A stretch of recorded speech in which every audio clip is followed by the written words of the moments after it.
Friend আসসালামু আলাইকুম। অনেকে একটা কোশ্চেন করে যে রাশিয়াতে আসার প্রসিডিউরটা কি।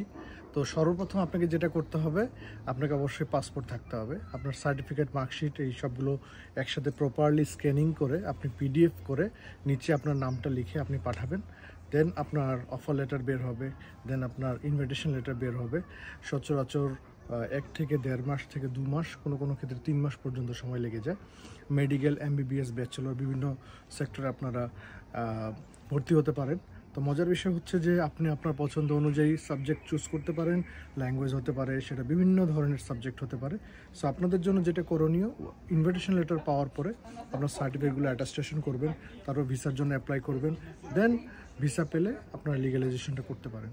সো পুরো প্রক্রিয়াটা খুব সুন্দরভাবে, সাবলীলভাবে যদি করেন, ভিসা রেশিও অনেক ভালো পাবেন এবং অবশ্যই আপনাদের মনে আশা পূর্ণ হবে। কারণ কম খরচে রাশিয়ার বিকল্প আমি দেখছি না, এবং এখানে অ্যাপ্লাই করতে গিয়ে কোনো বড় অঙ্কের টাকা কাউকে খোয়াতে হয় না। আপনি যদি ভিসা নাও পান, সর্বোচ্চ আপনার 12 থেকে 13,000 15,000 টাকা এম্বাসি এবং মেডিকেল করতে খরচ হবে। বাকি কোনো খরচই হয় না, লস হয় না। তো সবাই ভালো থাকবেন, সুস্থ থাকবেন, সবার উত্তরোত্তর মঙ্গল কামনা করছি। আসসালামু আলাইকুম।